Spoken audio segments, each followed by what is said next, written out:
ഞാനിന്ന് കാണിക്കാൻ പോണത് ഈ ക്രോഷ്യ സൂചി ഉപയോഗിച്ചിട്ട് എങ്ങനെയാണ് വൂളൻ നൂലിനെ കൊണ്ട് ക്രോഷ്യ ചെയ്തെടുക്കുക എന്നുള്ളതിൻ്റെ ഒരു ക്ലാസ്സാണ്. അപ്പോൾ അത് ഞാൻ മിക്കവാറും ദിവസം ഓരോ ഇത് ചെയ്തായിട്ട് കാണിച്ചു തരാം.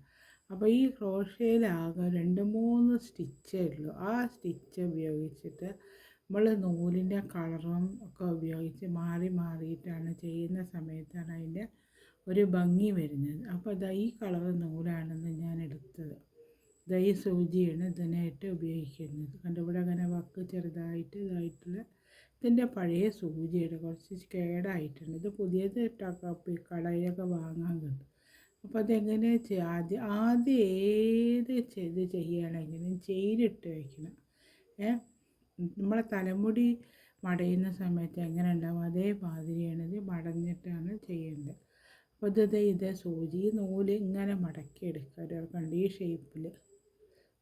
ഷേപ്പ് കിട്ടണം. ഒരു റൗണ്ട് ആയിട്ട് ഇതേമാതിരി ക്രോസ് ആയിട്ട് അങ്ങനെ എടുക്കുക. പിന്നെ ഈ വക്കത്ത് കൈ ഇവിടെ അങ്ങനെ നമ്മളിത് വിട്ട് പോവാതിരിക്കും. ഇവിടെ അങ്ങനെ കൈ എന്നിട്ട് ഇതിൻ്റെ ഉള്ളിൽ കൂടെ സൂചി എടുത്തിട്ട് ഇവിടെ വരുന്ന ഈ ഇതുണ്ടല്ലോ, ഇതിൻ്റെ ഉള്ളിൽ കൂടെ ഇങ്ങനെ വലിച്ചെടുക്കുക. കണ്ടപ്പോൾ ടൈറ്റാവും. പിന്നെ വീണ്ടും അതിനുള്ളിൽ കൂടെ ഇതങ്ങനെ വലിച്ചെടുക്കുക. ഇതാണ് ഇതിൻ്റെ ബേസിക് ആയിട്ടുള്ള സ്റ്റിച്ച്. എന്ത് നമ്മൾ ചെയ്തെടുക്കുകയാണെങ്കിൽ അതിന് ഈ സ്റ്റിച്ച് സ്റ്റാർട്ട് ചെയ്തിട്ടാണ് നമ്മൾ ചെയ്തത്. അപ്പോൾ കണ്ട തലമുടി മെടയുന്ന മാതിരി ഒരു ഇത് വരില്ല. ഇങ്ങനെ എടുക്കുക. ഇതിൻ്റെ ഉള്ളിൽ കൂടെ സൂചി ഇങ്ങോട്ട് പുറത്തേക്ക് എടുക്കേണ്ട ആവശ്യമില്ല. ഇതെടുത്തിട്ട് ഇങ്ങനെ അതിൻ്റെ ഉള്ളിൽ കൂടെ ഇങ്ങനെ എടുത്തിട്ട് ഇങ്ങനെ എടുക്കുക. അതിൻ്റെ ഉള്ളിൽ കൂടെ അങ്ങോട്ട് എടുത്തുകൊണ്ട് വരിക. വീണ്ടും ഈ സൂചി കൊണ്ടുപോയിട്ട് ഈ ഭാഗത്ത് കൂടെ അങ്ങനെ ചുറ്റി അങ്ങനെ കണ്ടു. എന്നിട്ട് അതിൻ്റെ ഉള്ളിൽ കൂടെ അങ്ങോട്ട് എടുക്കുക. വീണ്ടും അതേമാതിരി തന്നെ ഇങ്ങനെ എടുക്കുക. അങ്ങനെയല്ലേ എത്ര നീളത്തിനാണോ നമുക്ക് ബാഗാണോ പേഴ്സാണോ എന്താണോ തയ്ക്കേണ്ടത് വെച്ചാൽ അത്രയും നീളത്തിൽ നമ്മൾ ഈ ചെയിൻ സ്റ്റിച്ച് തയ്ച്ചെടുക്കണം. എന്നിട്ട് വേണം ബാക്കി എല്ലാ കാര്യങ്ങളും ചെയ്തെടുക്കാൻ വേണ്ടിയിട്ട്. അപ്പം ഞാനൊരു പ്രാവശ്യം കൂടെ ഈ ചെയിൻ എങ്ങനെയാണ് ചെയ്യുന്നതെന്ന് കാണിച്ചു തരാം. ഒരു പ്രാവശ്യം കൂടെ ഞാൻ ചെയ്ത് കാണും. ഇങ്ങനെ നൂല് ഇതിങ്ങനെ ഒരു റൗണ്ട് മാതിരി ചെയ്തെടുക്കുക. കണ്ടോ, അങ്ങനെ വരും.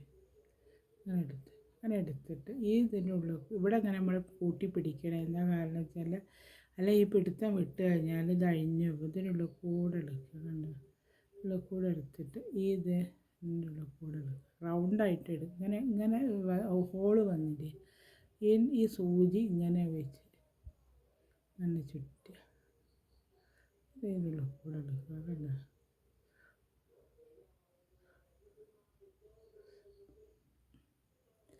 ആർക്കെങ്കിലും എന്തെങ്കിലും സംശയം തോന്നുകയാണെങ്കിൽ മനസ്സിലായിട്ടില്ല എന്നുണ്ടെങ്കിൽ കമൻറ്റ് ബോക്സിൽ കൂടെ കമൻറ്റ് ചെയ്താൽ മതി. ഞാനത് ഒന്നും കൂടെ പറഞ്ഞ് കാണിച്ച് ചെയ്തു തരാം. അതേമാതിരി ഇതിങ്ങനെ ഹോളിട്ട് ഇതിന് ഈ സൂചി ഈ ഹോളിൽ നിന്ന് പുറത്തേക്ക് എടുക്കേണ്ട ആവശ്യമേ വരുന്നില്ല. എന്നിട്ട് ഈ സൂചി ഇങ്ങനെ കൊണ്ടുപോയിട്ട് ഇങ്ങനെ എടുക്കുക. കണ്ടോ, ഒരു റൗണ്ട് ചുറ്റിയില്ലേ, എന്നിട്ട് ഇതിനുള്ള കൂടെ അങ്ങോട്ട് എടുക്കുക.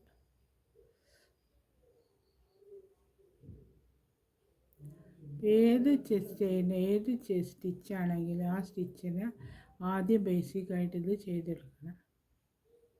ഇതിപ്പോൾ നമ്മൾ കൈ കൊണ്ട് പെട്ടെന്നൊന്നും ഇത് കിട്ടുമൊന്നുമില്ല. കുറേ പ്രാവശ്യം ഇതേമാതിരി ഈ ചെയിനിട്ട് പഠിക്കണം. എന്നിട്ട് വേണം ബാക്കിയുള്ളത് ചെയ്യാൻ.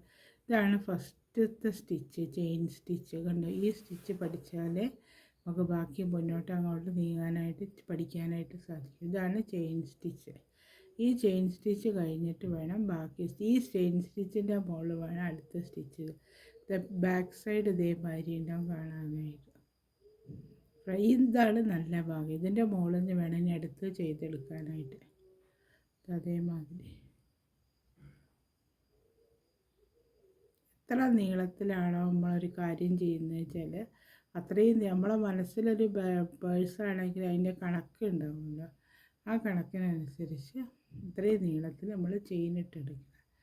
അപ്പോൾ അതിപ്പോൾ മനസ്സിലായിട്ടുണ്ടാവുമെന്ന് വിചാരിക്കുന്നു. ഇനി അടുത്ത സ്റ്റിച്ച് അടുത്ത ദിവസം കാണിച്ചു തരാം.